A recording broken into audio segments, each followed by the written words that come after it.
50 থেকে 55 বয়সের একজন যুবক ওমর রাদিয়াল্লাহু তাআলা আনহু, তিনি দেখছেন তাঁবু থেকে ঢুকে আবার তাঁবু থেকে বাহির হয়, তাঁবুর ভিতরে প্রবেশ করে আবার তাঁবুর ভিতরে থেকে বাহির হয়। ওমর রাদিয়াল্লাহু তাআলা আনহুর একটা অভ্যাস ছিল, পরিচয় কোনো জায়গায় তিনি প্রকাশ করতেন না। রাসূল সাল্লাল্লাহু আলাইহি ওয়াসাল্লামের অভ্যাস ছিল, কোনো জায়গায় রাসূল নিজে বলতেন না আমি মুহাম্মদ, আমি আল্লাহর রাসূল, আমি অমুক, আমি তমুক। পরিচয় না দেওয়াটাই সুন্নাত, ঠিক না বে ঠিক?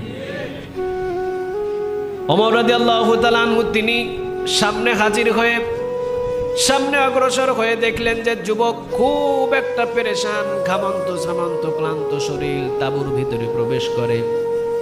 কাছাকাছি যখন আসলেন ওমর রাদিয়াল্লাহু তাআলা আনহু আওয়াজ শুনতে পেলেন, মহিলার চিৎকারের আওয়াজ। মহিলা হাও মাও করে চিৎকার করে। ওমর রাদিয়াল্লাহু তাআলা আনহু দৌড়াদৌড়ি করে এসে যুবকের সামনে দাঁড়িয়ে বলে, পরিস্থিতি কি, কি জন্য আপনি এখানে তাঁবু গেড়েছেন, আর কি জন্য এই তাঁবুর ভিতরে চিৎকারের আওয়াজ? তিনি বলছেন আমার বিবি, তিনি গর্ভবতী। মদিনার উপর দিয়ে মক্কা শহরের দিকে আমরা রওনা দিয়েছি, কিন্তু আমাদের সময় জানা ছিল না যে এত কাছে সময়টা পৌঁছে যাবে। আমার বিবি ডেলিভারি করার জন্য পরিস্থিতি খুব খারাপ, হয়তো আজকের ভিতরে দুনিয়াতে আমাদের নতুন মেহমান আসবে, কিন্তু সফর সাথী হিসাবে আমার সাথে কেউ নাই, আমি আর আমার বিবি ছাড়া, আর আমাদের এই উট ছাড়া। উঠের ওপর করে দুইজনা রওনা দিয়েছি মক্কার দিকে রওনা। ইতিমধ্যে আমার বিবির প্রসবের বেদনা, তাঁবু গেড়েছি, কিন্তু জানি না আমি পুরুষ মানুষ কিভাবে ধাত্রীর কাজগুলো করতে হয়। একবার তাঁবুর ভিতরে ঢুকি, বিবির যখন কষ্টটা দেখি, আবার তাঁবু থেকে বাহির হয়ে চতুর্দিকে খোঁজাখুঁজি করি কোনো মানুষ খুঁজে পাওয়া যায় কিনা। আবার যখন বিবি তাঁবুর ভিতরে চিৎকার দেয়, আবার দৌড় দিয়ে তাঁবুর ভিতরে ঢুকি, আবার বিবির কষ্ট দেখে আবার তাঁবু থেকে বাহির হয়ে চতুর্দিকে খোঁজাখুঁজি করি, দেখি এই রাতের অন্ধকারে কোনো মানুষ খুঁজে পাওয়া যায় কিনা। তবে আমি তো শুনেছি মদিনার ভূমিতে সবচেয়ে বড় বড় সাহাবীর বসবাস। মদিনার ভূমিতে দিনের বেলা যেইভাবে আল্লাহওয়ালাদের খেলা হয়, এই মদিনার ভূমিতে রাতের বেলা ওইভাবে আল্লাহওয়ালাদের চলাফেরা চলে। আমি জানি না, মদিনার ভূমিতে এসেছি, একজন মানুষকেও আমি রাতের বেলা খুঁজে পেলাম না। ওমরের মতো এত বড় শাসক এই মদিনার ভূমিতে আছেন, এত বড় শাসককেও আমি, বা এই শাসকের কোনো কর্মচারীকেও আমি খুঁজে পেলাম না। ওমরের মতো এত বড় শাসককে তো খুঁজে পাওয়া এটা তো কঠিন ব্যাপার, অন্তত তার যদি একটা কর্মচারী পেতাম আমার আজকে কাজে লাগতো। ওমর রাদিয়াল্লাহু তাআলা আনহু পরিচয় দিলেন না, তিনি বললেন একটু দেরি করো। দৌড় দিলেন ওমর, নিজের বিবিকে ঘুম থেকে উঠানোর পর বললেন, বিবি জান্নাত বিক্রি হচ্ছে। সুবহানাল্লাহ বলবেন না? বিবি জান্নাত বিক্রি হচ্ছে, জান্নাত যদি ক্রয় করতে চাও তাহলে এই মুহূর্তে তুমি আমার সাথে রওনা দাও। জান্নাত বিক্রি হচ্ছে, ক্রয় করবা? ওমরের বিবি ছিলেন দিনদার, তিনি বলছেন কোথায় জান্নাত বিক্রি হচ্ছে, যেখানেই জান্নাত বিক্রি হচ্ছে সেখানে আপনি আমাকে নিয়ে চলেন। ওমর রাদিয়াল্লাহু তাআলা আনহু বলছেন, তাহলে একটু আগুন নাও, সাথে একটু গরম পানি নাও, আর একটু খাবারের ব্যবস্থা করে নাও। কিছু খাবার, আগুন এবং গরম পানি নিয়ে ওমর রাদিয়াল্লাহু তাআলা আনহু নিজের বিবিকে নিয়ে রওনা দিলেন তাঁবুতে। তাঁবুর ভিতরে ওমরের বিবিকে ঢুকিয়ে দিয়েছে। দীর্ঘ সময় ধাত্রী হিসাবে ওমরের বিবি অনেক পরিশ্রম এবং অনেক কষ্টের পরে একটা পুত্র সন্তান নিয়ে আসলেন দুনিয়ায়।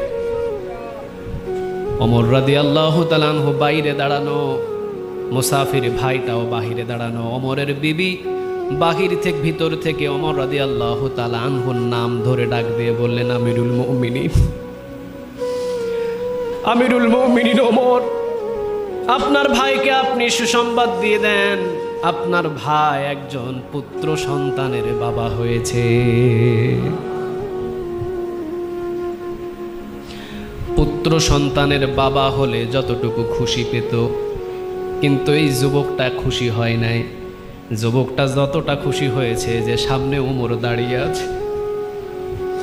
জড়িয়ে ধরলেন ওমরকে, জড়িয়ে ধরে বললেন, আমার চিন্তা ছিল, আমার ভাবনা ছিল, এই মদিনার ভূমিতে অবশ্যই দিনের বেলা যেমন আল্লাহওয়ালাদের খেলা হয়, রাতের বেলাও ঠিক আল্লাহওয়ালাদের খেলা হয়। আপনি আমিরুল মুমিনিন, আপনি ওমর আমার দরজায় দাঁড়িয়ে আছেন। আমার বিশ্বাস ছিল দিন নিশ্চয় একজন সাহাবীর ব্যবস্থা আমি এখানে পেয়ে যাব। সুবহানাল্লাহ বলেন। আপনি আমিরুল মুমিনিন, আপনি ওমর, এত বড় একজন প্রেসিডেন্ট, আমার উপকার করার জন্য আপনি ছুটে আসলেন, আবার মদিনায় গেলেন, মদিনা থেকে একজন ধাত্রীকে নিয়ে আমার এখানে আবার উপস্থিত হলেন। জান্নাতি মানুষ যদি জীবিত দেখতে চায় আপনাদেরকেই দেখতে হবে। আপনারা হলেন আল্লাহর জীবিত জান্নাতির মানুষ। সুবহানাল্লাহ বলেন। ক্ষমতা পেয়েছেন ঠিক, কিন্তু কোনোদিন ক্ষমতার অপব্যবহার করেন নাই, ঠিক না ঠিক? ওমর রাদিয়াল্লাহু তাআলা আনহু তাকে সান্ত্বনা দিলেন, বুকের ভিতরে জড়িয়ে নিলেন। তিনি বললেন, আগামীকাল আমার রাষ্ট্র থেকে আপনার বিবির জন্য কিছু পোশাক আসবে, পোশাকটা আপনি গ্রহণ করবেন। সফরের জন্য কিছু খাবার আসবে, খাবারটুকু গ্রহণ করবেন। অন্তত অনেক রাত হয়েছে, আজকে আপনার বিবিকে নিয়ে এবং আপনার সন্তানকে নিয়ে তাঁবুতে রাত কাটান। আগামীকালকে আপনার জন্য মেহমানখানা আমি ব্যবস্থা করে দিব। পকেটের ভিতর থেকে কিছু দেরহাম বাহির করে একটা দেরহামের থলে ওমর রাদিয়াল্লাহু তাআলা আনহুর হাতের ভিতরে দিয়ে মুসাফির বলছেন, ওমর, এই ধাত্রী মহিলাটাকে এই দেরহামগুলো আপনি দিয়ে দেন, ধাত্রী মহিলাটাকে আমি উপহার দিলাম।